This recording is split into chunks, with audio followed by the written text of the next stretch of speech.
Welcome to the RadioU Podcast. I'm Hudson. And I'm Allie. Coming up, what happens when a real Italian visits Olive Garden? Hudson, would you step into my elimination chamber? All that and more on the way next.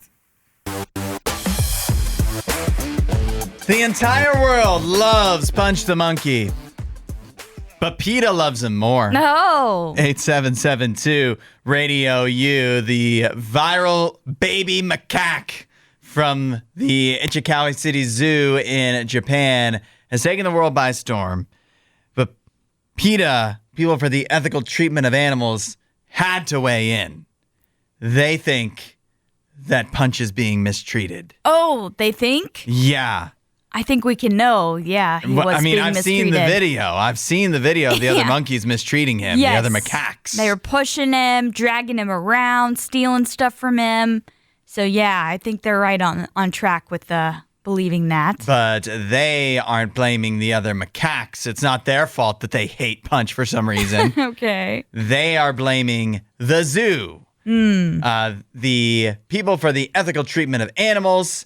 This specifically from their Asia director said, what some call cute is actually evidence of a young social primate's trauma from isolation and loss in captivity.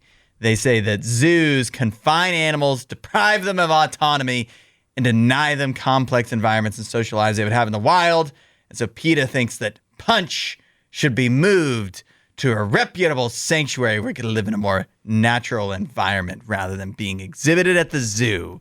What do you think, Allie?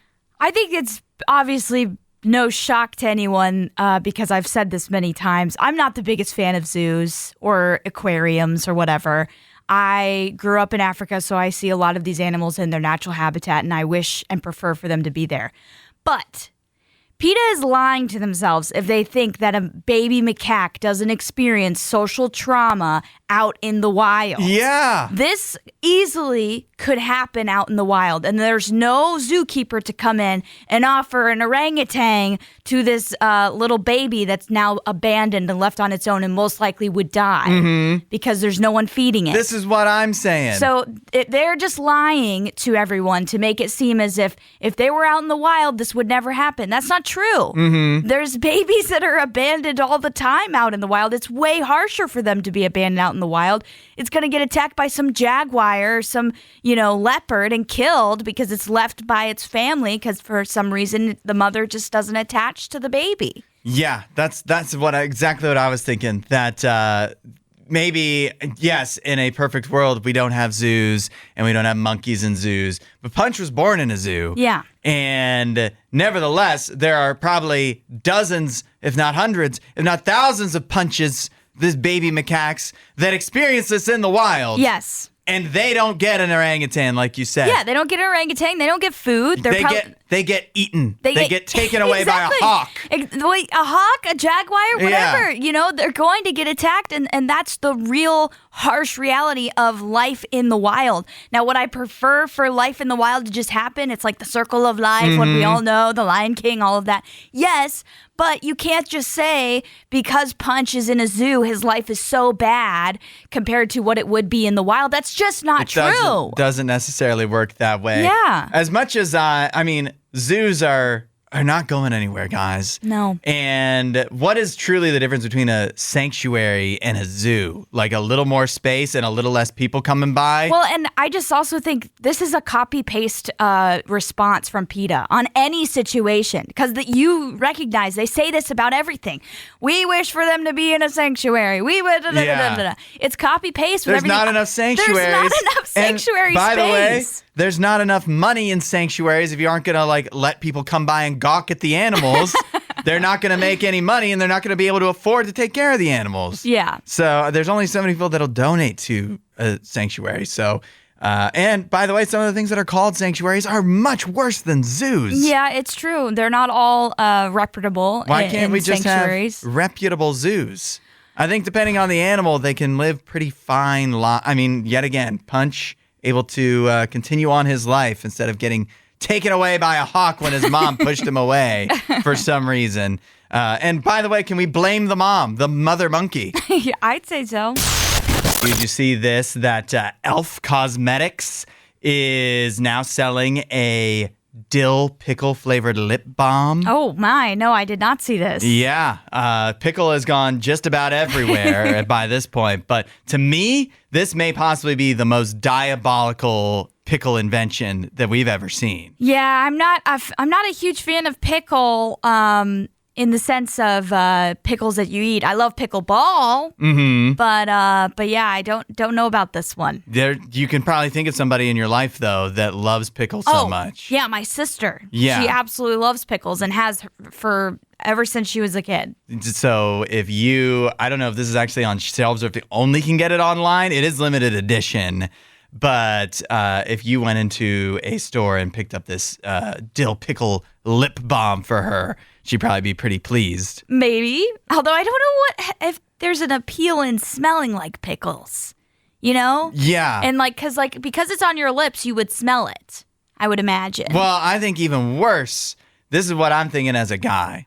Imagine, you have like your girlfriend or your wife and she really likes pickle. But like, if she eats pickle all the time, it's not always going to be on her lips. Mm-hmm. But then when she starts putting on the pickle lip balm, that's when you're going to start tasting pickle every time you kiss. And the first time you get an unsuspecting pickle kiss, that's not a kind of kiss you want. I'm telling you right now. I don't care if you're a guy, how much you like pickles, you're going to be like, whoa, that was not what I was thinking something, cherry. Fun. Yeah, usually it's something sweet and nice. Yeah, something fruity. Maybe fruity, not briny. I didn't want a briny pickle kiss. Yeah, no. And by the way, I'm sure that it kind of, once it rubs in, it fades out. I'm sure. Look at it. It's bright green. Oh, I didn't even see the pictures. Yeah, it's like, you look like Elf, speaking of Elphaba. From Wicked, gosh. If you put this on your lips, I feel like. Yeah, it's not quite as dark as Elphaba's green. This is like an electric green, like neon green. Yeah, it's really bright. Yeah. It's signaling to the world in many ways that you love pickles. Yeah, even like more pickle than actual pickle green. Yeah. Yeah. Well, unnatural. I don't think any real pickles were used. Yeah. I mean, they have a picture here of like real pickles next to the lip balm. And it's like the real pickles are so much darker compared to the green that's of this lip balm. But it's more like a lip tint or a lip gloss than it is a balm.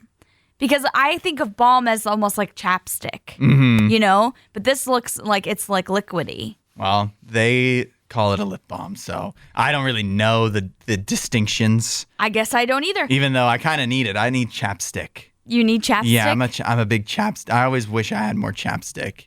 I don't need it right now. I literally just pulled a chapstick out of my my pocket because I always keep chapstick with me because I hate chapped lips. I know. Enemy number one. What I typically usually wind up happening is I'll put a chapstick in my jacket and like use it all winter until it runs out or whatever. But like I always want to keep one stocked. Yeah. But then I forget about it and then next winter comes around and then, there's last year's chapstick in my jacket. Good thing I don't need it in the summertime. It's just the winter when the weather dries out your lips. Do they? The good thing is they don't really go bad. Do you have a favorite flavor though? Like a favorite scent that you go for? Vanilla, I guess. Yeah. Sugar. I like when Christmas comes and you can get like the 3-pack of the Christmas flavors. Oh, okay. They have like sugar cookie. I do Burt's Bees vanilla bean every single time. Yeah, vanilla sugar, just like something simple. Yep. But I definitely feel.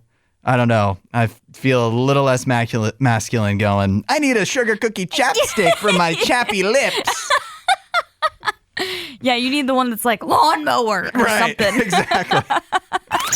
This is an exciting in-space update for everybody because next week we have a total lunar eclipse. Yeah. Yeah. These are my favorite space updates. Yes. Where it's like I can just look up and see it. And see this. I don't need equipment. I don't need to follow along online. It's just like, oh yeah, something's different in the sky. Although if you did have equipment, you could probably see this a little bit better. But yeah, a total lunar eclipse is set for March 3rd, which is next week. Let's see what day next week that is. I think it's Tuesday. Tuesday. Next week, Tuesday. All right. I'm going to confuse things already, but I always get confused. When they're talking March 3rd, do they mean like Monday night into Tuesday morning, as in like March 2nd is the evening. Yeah, I think you'll be able to see this the morning of Tuesday. Got it. Yeah, because what's going to happen is Earth's shadow is going to cover and kind of darken the full moon and give it that blood moon appearance. So that's what it'll look like to us if we look up in the night sky and see it, or in the morning sky. So the eclipse is going to be visible across North America, Australia, New Zealand, and Eastern Asia. So we get, kind of first dibs on it. Yeah. I don't know if you want to call it that, but the catch is that for sky watchers in the eastern half of North America, which is kind of where we're at, the totality occurs near sunrise. So we are going to be on the show, maybe running outside real quick, taking a look and running back in, because we're always here during that time of day. Dang, that's true. So the best time to see it is going to be right before the sun rises. That's still cool, though. Yeah. And we don't get these super often. Well, I actually appreciate that more because I know that there's been other lunar events that I've completely missed because it happens at like 2 a.m. or something. Yeah, that's a tough time. Yeah, or midnight. And I'm like, I can't stay up that late because I got to get up at 4 a.m. So, I appreciate that this is actually happening when I will be awake. I know for many that might not be the case, but you could get up a little bit earlier and see this. So I feel like it's at a pretty decent time of day. And like I said, this doesn't happen often, right? Like I don't remember. I've experienced a total lunar eclipse. Lunar eclipses in the past, but it feels like it's been a while. Let me see exactly when the last total lunar eclipse was in the United States. It was March of last year. Really? Yeah. Well, it must have been at 2 a.m. because I don't remember seeing that. I do remember us talking about it for an In Space update, and we both were sad because we weren't able to see it. Yeah. But yeah, it was March 13th through the 14th, and again, it was the blood moon, and we're going to see the exact same thing happen on March 3rd, next Tuesday. All right. Make sure you set your alarms early for Tuesday morning next week to see the blood moon lunar eclipse and hear the whole entire RadioU morning show. Yeah. You'll be able to hear the whole thing. Yeah. The blood moon, I mean, this has happened enough to where I know this is not the case, but it definitely sounds like something that's like, oh, and then the world ended. Or it's like vampires and werewolves some or kind something. Of plague or something like that. Yeah. Probably coming. It'd be cool. This is the one bummer to me is that we're supposedly like sending astronauts around the moon, right? Yeah. How cool would it have been if they were doing this then? Yeah. Yeah, I don't know how much different it would be. I know they're going in most likely April, but yeah, I don't know how a total lunar eclipse would make their trip a little different. Yeah. Because they do have to line things up correctly, so I don't know if that alignment maybe it's not would even work. possible. Yeah, I'm not sure. One day. Yeah, maybe. A polarizing new update should be coming to Fortnite soon. If these leakers can be trusted, the rumors are that coming soon to Fortnite, Italian brain rot skins are going to be in the game. Particularly starting off, if these leaks are correct, Tung Tung Tung Sahur will be the first Italian brain rot skin you can actually play as in Fortnite. Don't even know who that is. It's the bat. It's the big bat that's carrying a bat. It's a bat with a face. Okay. And he's carrying a bat, and his name is Tung Tung Tung Sahur. Tung Tung Tung Sahur. Yes. Never heard of it. You've seen this. You've seen this guy. Let me look. No. I haven't. How have you not seen Tung Tung Tung Sahur? I don't know, but He was like the entire internet last year. I haven't seen it. Which brings me to why this is controversial, because yet again, we had the great meme reset of 2026. I thought we kind of left like a lot of the Italian brain rot behind. Yeah, I remember you saying that. Yeah, we turned over a new leaf. We're doing new things with our memes in 2026. But at the same time, it is kind of hard to just let go of the Italian brain rot. It's so fun. These images do look really fake, though. Like, they don't look like the animation style of Fortnite. A couple of them do, but particularly the one with, like, the red pants on the side, to me, doesn't look like the Fortnite I don't know where they got that. I don't know where they got that. And I don't know I always am confused about the brain rot because it's just AI. Nobody owns it, right? Yeah. So does that just mean Fortnite can do whatever they want with it, or does it mean it's really difficult to figure out the legality of all that? I don't know how that exactly works. I know. I think we talked about that previously with like what was the game that was going to do the brain rot, steal a brain rot? Well, they're turning it into a movie. They're turning it into a movie. And that's definitely possibly happening. Yes, I think. Well, yeah, we talked about it, so I think it's happening, and we were all saying the same thing of like, is there copyright involved? We didn't think so because, like you said, it's all AI generated, and so then it's just whoever hops on it first, I guess. Yeah.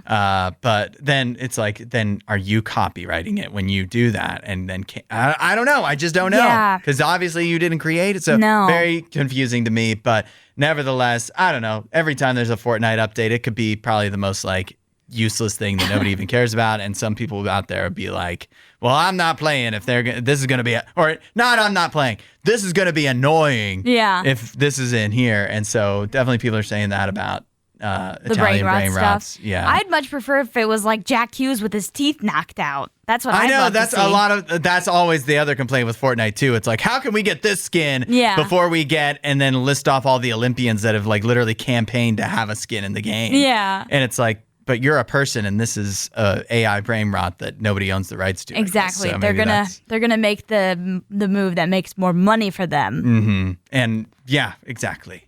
But I don't know. I feel like if you're gonna go Italian brain rot, you got to go all in. Like, we need all of them. We need ballerina. How can you have tung Sahura and not ballerina cappuccina? Nah, that's the only one I've heard of, and I don't even know what she looks like. Well, she's tung Sahura's girlfriend, and she wife. Just looks they like have a children regular together. person. No, she looks like a cappuccino. Oh. What if, after you pass on, after you shuffle off this mortal coil, you could still be remembered through your music? 8772 Radio U. That is exactly what Liquid Death and Spotify have in mind with their new collaboration, the Eternal Playlist Urn. Eternal Playlist? Yeah. It is a combo urn for your ashes. Remains. I'm sorry. There's no such thing as ashes when you get cremated. I mean, there is, but that's not what they give to you. It's a urn. It combos as an urn for your remains, as well as a Bluetooth speaker for your favorite playlist, so that you can be up on the mantle bringing presumably Radio U music to those who loved you until the end of time. Is today April 1st and I missed it? Like, is this a April Fool's joke? February 26th, and this is real, and it's really for sale. Okay. Now, there's only 150 available. Oh, so this is very limited. Yeah, but why this? It's and by the way, it's $495, and I can't imagine that the speaker quality is worth that. But why do you think it's a joke? Because I'm watching the commercial here from Liquid Death. And they're like, this reduces hauntings by 47%. Well, that's just them selling it. Yeah, that just sounds like a joke, though, to me. And there's like ghosts in it and everything. So, I don't know. It just seems like it's a joke. It seems like they're making fun of it as a joke and not a real thing. It's a joke, but it is real. Let's see. Look at this. You can add it to your cart. You can get it on a payment plan, since I know $495 is a lot. 4 interest-free installments of $44.68 a month, which does not add up to $495. So I don't understand how that works. But honestly, if you're about to die, that probably is the way I would go, because then you wouldn't have to pay the whole price. Yeah, that's how that works, right? Your obligations are gone when you die. I'll be dead. Not my problem anymore. You're like, my family will have to pay for it. Yeah, they can interest-free $44.68 a month. That's their problem. Okay. Hey, however they wind up paying it, that's or sorting it out. What would you put on your playlist? What songs do you want to be remembered by? Well, Radio U music, of course. Just Radio U. Just like maybe like a stream of Radio U. Yeah, why not? Just, in fact, why even put on the Radio U playlist when we could just put on the Radio U podcast? Yeah. And then it'd be me. It would just be you talking. Yeah. And then they'd hear this clip of me saying, it's their problem once I die, how they're going to pay for my expensive urn. And they'll be like, what? It's not paid off. Yeah. Yeah, exactly. What's this bill from Spotify in our mailbox? Yeah, but I don't know. I've never looked into urns otherwise, so I don't know. Maybe $495 is a good price for an urn, particularly one that has a speaker, even if it's not great quality. Yeah, I have no idea what the running price for an urn is. I haven't really looked into it. When somebody that you love, when they pass on, you don't want to cheap out on the urn. Okay. I'm thinking. Yeah. But at the same time, if they're charging $500 for urns, that feels like they're really taking advantage of you at a vulnerable time. Maybe, although I feel like the funeral industry in general does that. Yeah. With how much money it costs to bury somebody. They've really figured out, and it can't be easy and cheap to be able to dispose and, properly take care of. I don't think people realize, like, it's not cheap to cremate someone. Yeah, cremate or whatever otherwise you need to do. Yeah. But it still feels like they've really figured out a way to, like, who's going to say no, basically? Yeah, what are they going to shop around? They can, I guess, but yeah, I feel like I guess you're supposed to do that before you die. Right, you're kind of stuck, but yeah, a lot of people tell you should plan this stuff before you die so you don't leave that burden to your family. Yeah. So, yeah. All right, well, plan ahead. Get the $495 Liquid Death Spotify Eternal Playlist urn, or get it on payments for $44.68 a month. Only $150. Yep. This is the TikTok you need to see. Let us know. We can send it to you, 8772 Radio U. It is an Italian exchange student. His name is Alessandro. And he's posted 2 main videos of his host family taking him to Olive Garden for the first time.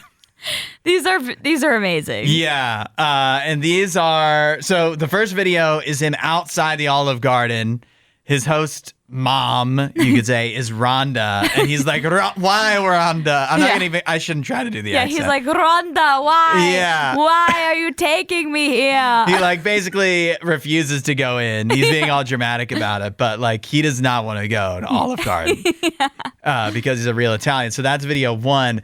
But then the second video is him actually in Olive Garden. Yeah. Eating the food. And Allie...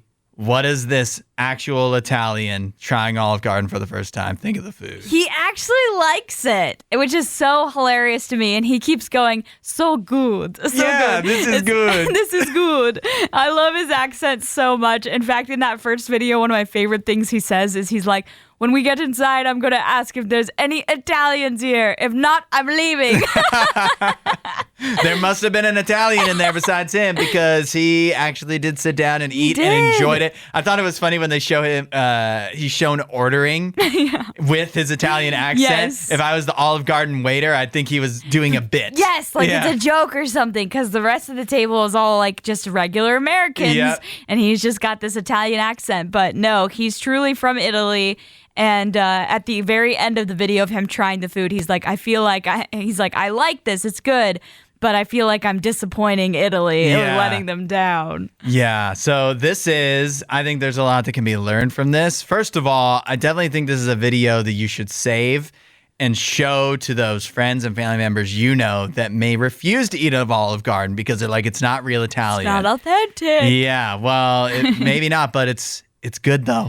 Yeah, I think I've heard the same about, I know not everybody loves this and it's not on the same level as Olive Garden, but the same thing about Taco Bell. We all know Taco Bell's not authentic Mexican food, but yet it's still pretty good. Like it's still good fast food. Like it's not the best thing you ever had. It's not the best tacos you're ever going to eat, but for the fast food world, it's pretty good. Yeah. And then the other thing I think, and this is going to be controversial, but I'm going to say it.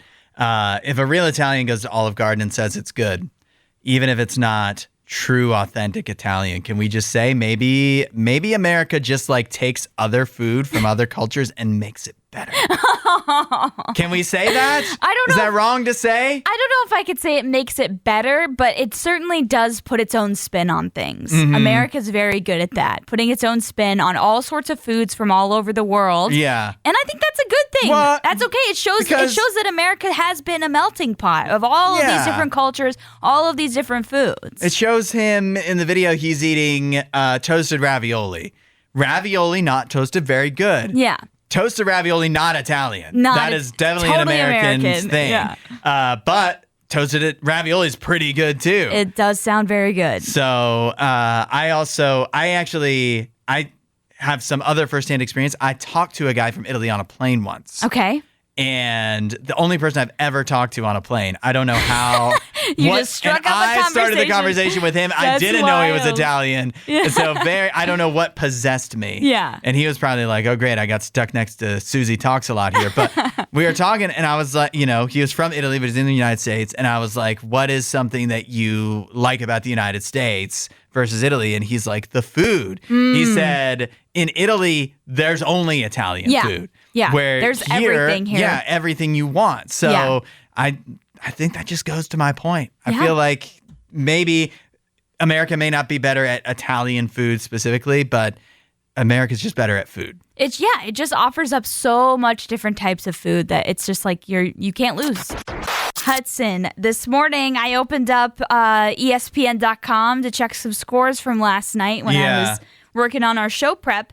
And I saw something that immediately caught my eye, which I suppose is a good thing. This thing worked. Yeah. For ESPN. It was an ad for their own broadcast of the WWE Elimination Chamber. Okay. What heck? What is that? Well, yeah, seriously, that's my question. What the heck is that?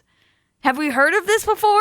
I don't know. I'm just going to say no. Yeah, I've never actually watched WWE. Okay, I've never heard of this before. Mm-hmm. I used to watch WWE when I was a kid, like talking early 2000s. Yeah. And I have not watched it ever since I learned it was all fake. Which was probably when I was like... Spoiler alert. Yeah, when I was like 8 years old or something, I was like, it's fake! No! And it just ruined it for me, and I never went back. But apparently this elimination... You just did that to some children right now. Sorry, guys. Apparently this elimination chamber has been going on for this is like the 18th time they've done it. Well, I am watching highlights from the last elimination chamber. Okay. Or at least from one in 2025.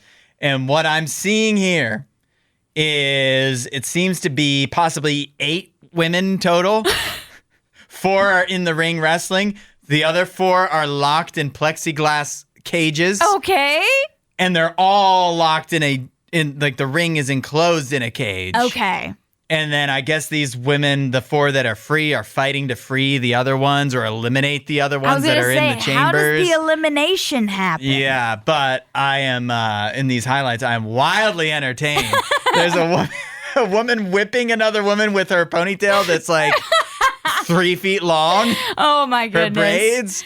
It's amazing. WWE is so wild to me. I know a lot of people enjoy it. It's very entertaining. But yeah, you guys have to let us know if any of you watch WWE actively and you know what the Elimination Chamber is and how it works. Explain it to us. Because I was like, as soon as I saw the Elimination Chamber on the ESPN thing, at first I was like, wait, what is that? Yeah.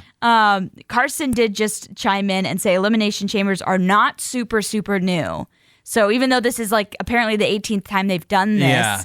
You never noticed until now. Yeah, it's up and going on for 18 years. It's just that they've been doing it for 18 times. So it's on ESPN though. Is it tonight? I think it's Saturday is what the ad said. I need to click on this and look it up. Is it? Because if it's on I thought all the WWE.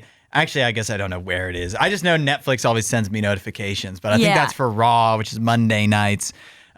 Which they send me a notification every time, and I'm like, I'm going to turn these off one day, and then I never do. Elimination Chamber, Chicago, World Heavyweight title match. It's this Saturday night. 7 p.m. Eastern on ESPN Unlimited. Featuring CM Punk. I've heard of him. Okay, yes. Finn Balor. Don't know who that guy is. Yeah. Becky Lynch. I know who she is. She's got a belt, so she must be good. She must be. I think she's been around for a long time because her name sounds really familiar. AJ Lee, Tiffany Stratton, and LA Knight are all involved. This looks like it's not just going to be on ESPN Unlimited. This is going to be like straight up on ESPN if you like turn it on your cable TV. Yeah. Well, it's a slow time of year for sports. Yeah, so they're like, Elimination Chamber, you can have the primetime spot. But it is kind of like, I was thinking about this watching these highlights from a 2025 version of the Elimination Chamber, and I'm like, we actually are spoiled. Yeah. We have, like, some people are like, oh, there's nothing good to watch. How can we have so much streaming? There's actually so much good to watch that, like, this, I'm not going to watch it, but I'm watching the highlights and I'm wildly entertained. And it's like, why don't I watch this? Yeah. It's because there's so many other things to watch. They are impressive athletes. Like, even though I was crushed as little Allie at 8 years old, finding out this was all fake. Yeah. I still am impressed by what they do, because you have to be a good athlete to still jump off of things and flip off of like the ring and all of that. And then just the ingenuity to like just to keep it fresh. Yeah. Like for me to watch this in the highlights and go, well, I was not expecting her to start whipping her with a ponytail. I did not see that coming. Yes. And so and forget about the storylines. Oh, the storylines. They do a good job.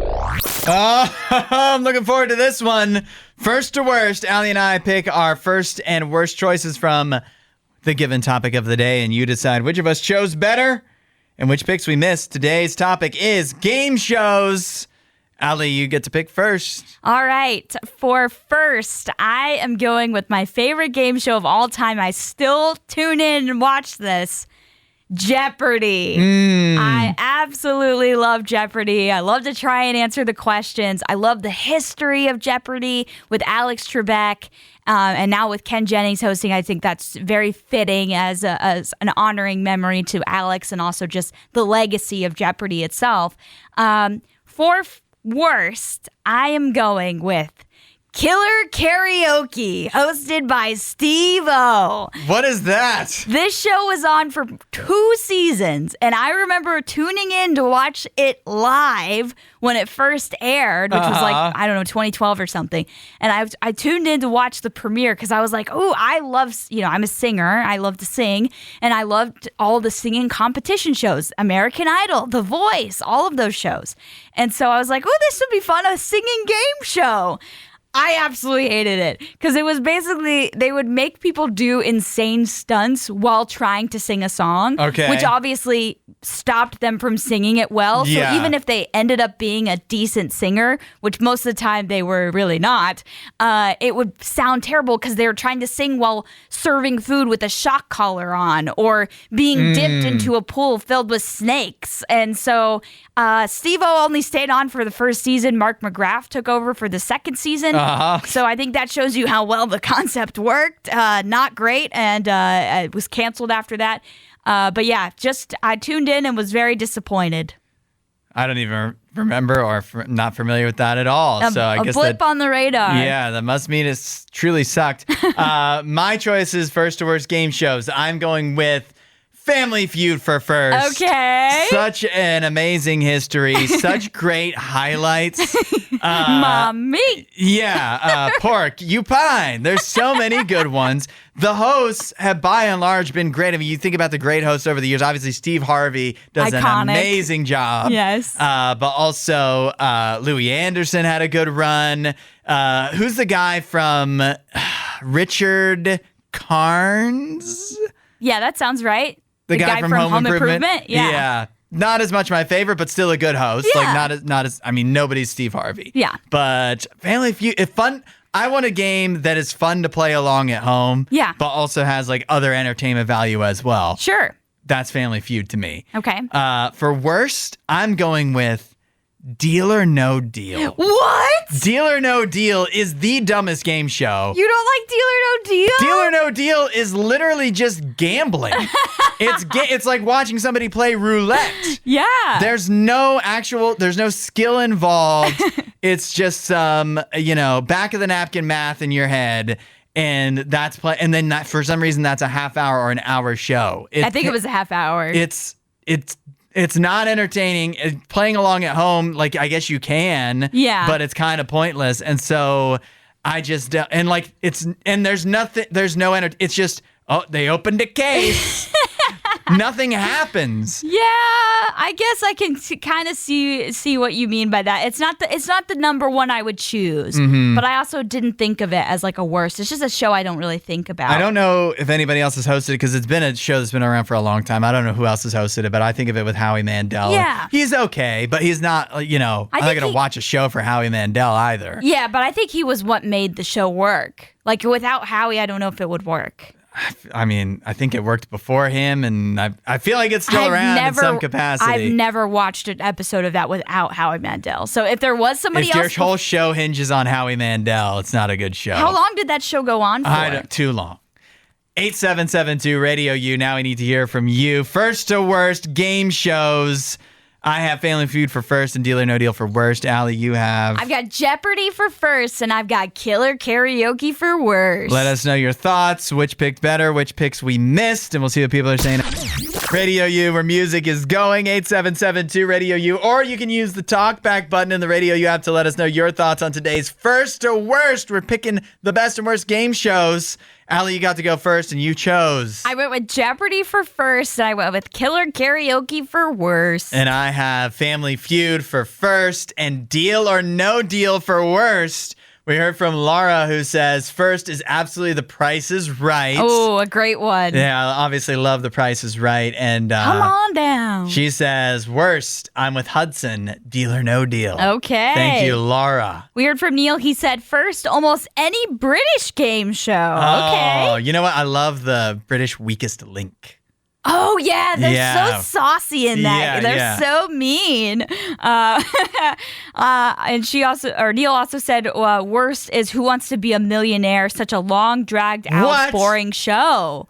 That's controversial. I don't know if I've seen that one. Who Wants to Be a Millionaire? Yeah, I don't know if I've seen much of that one. With Regis Philbin? Yeah, I don't. Or Meredith Vieira? Yeah, no, I don't think I've really seen that. You've never watched Who Wants to Be a Millionaire? When was that on? Probably like the early 2000s was like its heyday. Yeah, I wouldn't have been here in the United States when that was going on. So. Literally, Trey texted in and said, OG Who Wants to Be a Millionaire is the best. For best, yeah. And then he says pretty much all modern shows are worse. Yeah. I really feel like they ran out of like really good ideas. Yeah. And then again, every time you watch Fox, there's a new commercial for some new game show that they're trying out, and they all look stupid. Yeah, they've all lost the magic of how to create a good game show. We've heard from Susanna. She says, only one I've seen is Jeopardy, but since that's useless knowledge, expert edition, of course it's the best. Allie has my vote. I was going to say, I think useless knowledge, I would be, uncouth to vote for myself, my own game show, but useless knowledge could be the best. Yeah, but I think Jeopardy, with the legacy that Jeopardy has, it just has you beat by a little bit. Well, I guess if I'm beaten by another fellow Canadian, Alex Trebek, that's an okay defeat I'm willing to take. But 8772 Radio U, lots more votes coming in for first to worst game shows. Allie, you have... I've got Jeopardy for first, and I've got Killer Karaoke for worst. And I have Family Feud for first, Deal or No Deal for worst. Let us know your picks and which picks which of us picked better at 8772 Radio U or in the Radio U app, and we also have honorable mentions to get to. Yeah, definitely all coming up. We're in the midst of First to Worst on Radio U. You can chime in with your thoughts at 8772 Radio U or using the talkback button in the Radio U app. Today's topic, game shows. Allie, your picks for first and worst game shows. I went with Jeopardy for first and Killer Karaoke for worst. And I had Family Feud for first and Deal or No Deal for worst. We heard from Chris in the Radio U app at the talkback button. Well, I'd have to go with Hudson on this one. Family Feud is pretty great. Yeah. And, what's up with Deal or No Deal? Open the suitcase. But why didn't you guys talk about Price is Right? I mean, that's like tons of games all in one. It's like the buffet of game shows. It's true. Price is Right is a lot of fun little games. It's hard to go against The Price is Right. It's a classic, so certainly deserves an honorable mention, which I know somebody else texted in as their favorite too. What's your favorite game on The Price is Right? Ooh, I always like the one where it was like the person going up the mountain. The yodeling. Yes, that's exactly what I was thinking too. I can't remember what it's called. Yeah. But that's my favorite. It's so fun.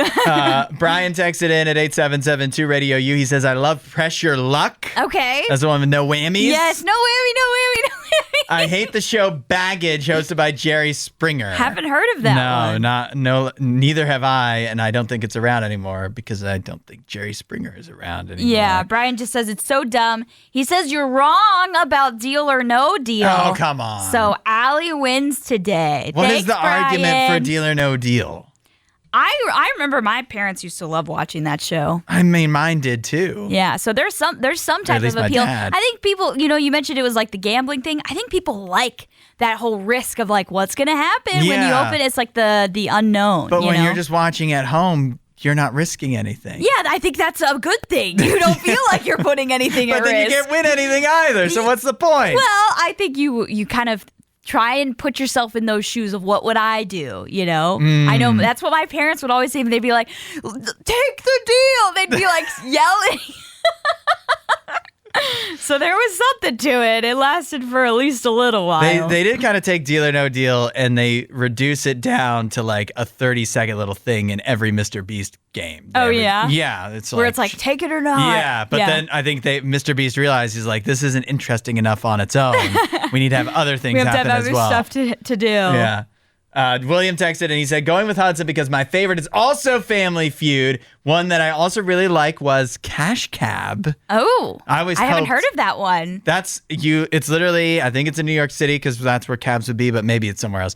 And it's like just random people would get in a cab, and it would be the Cash Cab, and it's this guy, and he'd ask you trivia questions. And you could win. Yeah, you could win money. That's cool. Yeah. I love that. I watched it a little bit. Yeah. From time to time. He also said a new game show he likes is The Floor. I've heard that one's fun. What about The Floor is Lava? Oh, I've not heard of that. But that's on Netflix. I feel like The Floor has a lot of those mini games as well. So it's a lot of different things. Weird from Regina. She said Richard Karn was fun. He was one of the hosts that we mentioned for Family Feud. She says she's only seen the picks for best, but she's going with Hudson because of the laughs that have come from Family Feud. Yeah, seriously. Laughs. Sometimes I just turn on the compilations of the dumbest answers ever because it is so funny. She did say Jeopardy is such a good show, though. Rest in peace, Alex Trebek. And she asked, does Wipeout count as a game show? I thought about Wipeout. I thought so too. She said that was pure hilarity. It definitely was super funny, but I feel like it was funnier to me when I was a kid, and now trying to go back and watch Wipeout, I'm just not as interested anymore. Yeah, I knew somebody was trying to get on Wipeout. Oh, really? Really hard. Yeah, I don't think he ever did it, though. Brian texted in at 8772 Radio U. It's kind of crazy. We've gone through this many and haven't mentioned his pick for best, which is Wheel of Fortune. Yeah, that's obviously a classic. The show right after Jeopardy. Yeah. Fun to play along at home. He says the worst is The Bachelor. Oh. I feel like I did not consider The Bachelor because I probably wouldn't have chosen it for worst anyways, but I'll really consider it a game show. Yeah, it's a little different with like love and dating involved. It's like, it's not as much, it's not supposed to be a game, Yeah, that's right. Any other honorable mentions for you? I, as a kid, always wanted to go on Supermarket Sweep. I desperately wanted to be on that show. I thought it was so cool. I'm with you for Supermarket Sweep. I prefer the old version. Like literally, I don't think I was alive for this, but like that guy that wears the sweaters, David something. I watched they were on Netflix and I watched those and it was a comfort show. Yes, very nostalgic for sure. But yeah, I was just always like, if only I could be on that show and run through a store and just put whatever I want in my cart. It would be so awesome. Another older one that I wasn't alive, or actually I guess I was alive for it but I didn't watch it when it was out, but Celebrity Squares is funny. Oh, that's good for highlights. I haven't seen that one either. Some of the best highlights from Celebrity Squares, definitely worth watching. And obviously a honorable mention to HQ Trivia, which we mentioned on the show yesterday as well. Right. Which is the host has now gone on to host Savvy. Yeah. Which I've been enjoying every night at 9 o'clock. Dallas just mentioned one of my other favorites, American Ninja Warrior. I loved that one. Yeah, good choice. Thanks for listening to the RadioU Podcast. Don't forget to rate and review the show.